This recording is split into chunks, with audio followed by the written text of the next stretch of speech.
¿En qué situación se encontraba Francia durante los siglos XVII y XVIII? ¿Cómo era su economía durante ese periodo? ¿Cómo se creó la gran crisis que contribuyó a su revolución? Porque hay muchas preguntas por resolver, acompáñenme a historizar. Entre el final del siglo XVII y el XVIII, Francia era, con gran diferencia, la mayor potencia europea, tanto por territorio, población e ingresos. Sin embargo, a diferencia de sus grandes rivales europeos, especialmente Gran Bretaña, Francia no fue capaz de hacer frente a las dificultades económicas que afectaron a todo el continente durante esa época.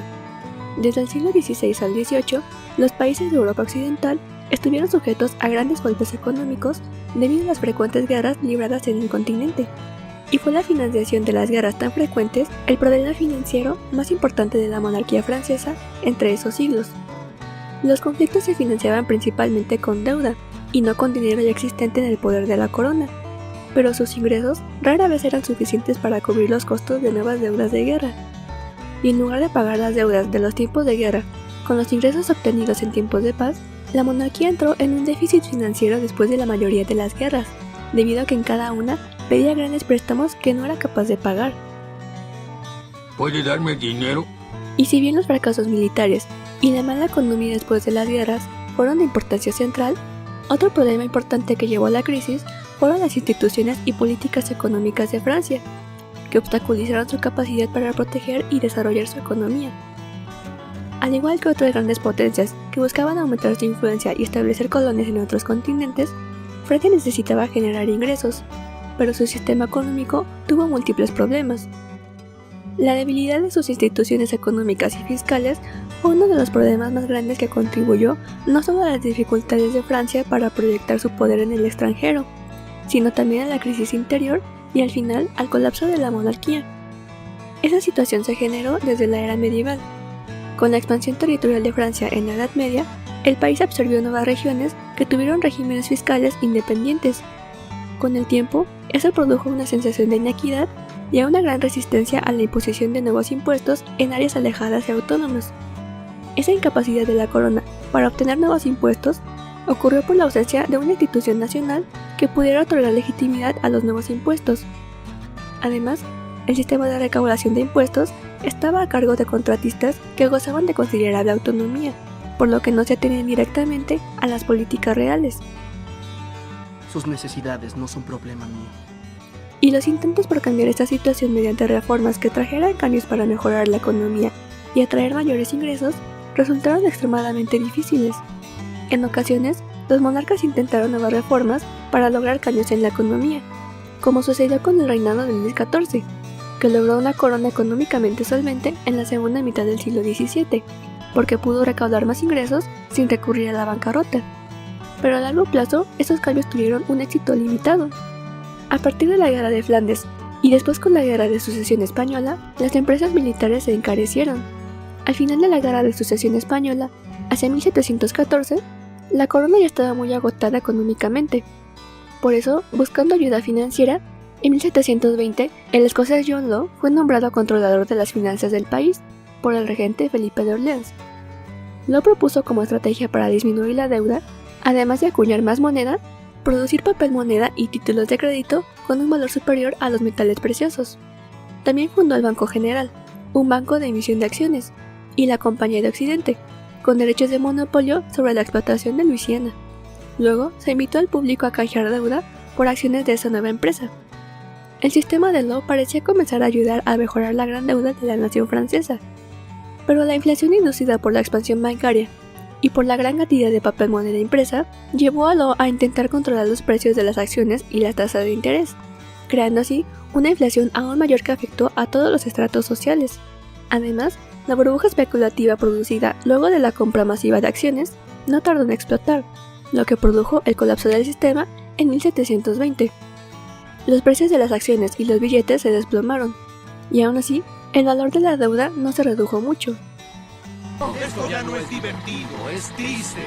Todo esto llevó a Francia a experimentar una de las primeras mayores crisis económicas de Occidente. Unos años después, la Guerra de Sucesión Austríaca de la década de 1740 rápidamente hizo que el presupuesto volviera a caer en números rojos, y luego, años después, La derrota en la Guerra de los 7 Años de 1763 puso nuevamente una enorme presión sobre las finanzas públicas. La duración e intensidad inesperadas de la Guerra de 7 Años requirió gastos mucho mayores que en las guerras anteriores. Además, el resultado le quitó a Francia el control de todas las tierras de América del Norte y de algunas de sus islas de las Indias Occidentales. ¡Por un demonio, lo que faltaba! El país se vio así en una crisis sin precedentes, pero los esfuerzos por aumentar los ingresos mediante el aumento de cuotas e impuestos encontraron nuevamente una fuerte oposición de las élites. Además, gran parte del endeudamiento de la corona, especialmente la de corto plazo, recaía en gran medida en corruptos funcionarios reales, y por otro lado, la corona también presionó a los grupos privilegiados, como los estados regionales y el clero, para que le concedieran préstamos, y comenzó a depender mucho de la venta de oficinas y cargos públicos. Por eso, bajo el reinado de Luis XV, la corona comenzó a librar una larga lucha para reducir la influencia de los parlamentos. Pero debido a esos esfuerzos, en 1770 ocurrió un golpe político, en el que la mayoría de los miembros del Parlamento de París estaban prácticamente en huelga, negándose a impartir justicia o aprobar los decretos del rey, por lo que el monarca envió agentes reales y mosqueteros a las casas de cada uno de los miembros del Parlamento, informándoles que sus posiciones habían sido confiscadas y ordenándoles que abandonaran París y regresaran a sus provincias de origen. ¡Estás despedida! ¡Todos no están despedidos! ¡Fuera! ¡Lárguense de aquí! ¡Ya no soporto verlos! Después de esa experiencia, se diseñó una reforma del sistema legal, aboliendo 4 parlamentos, rediseñando el resto y eliminando muchos cargos. Sin los parlamentos provinciales, el gobierno pudo promulgar nuevas leyes e impuestos sin oposición. Sin embargo, esta importante reforma fue revertida cuando Luis XVI llegó al trono en 1774. Buscando ser bien visto, el nuevo rey volvió a empoderar a los parlamentos. Poco tiempo después, ocurrió la Guerra de Independencia de Estados Unidos, la última guerra en la que se involucró a la corona francesa antes de la Revolución, ya que apoyó y ayudó activamente el movimiento independentista. Esta representó un último gran golpe financiero, ya que el costo fue apenas más bajo que el de la Guerra de 7 Años, y la corona ya no pudo recuperarse totalmente. Políticamente, el incumplimiento de la mejora económica era ya imperdonable para los habitantes de Francia, y la corona tuvo que convocar a los Estados Generales de 1789 para intentar dar una solución a la crisis, preparando así el escenario para la revolución. Los Estados Generales, que no se habían reunido desde 1614, resultaron en un gran conflicto entre sus miembros.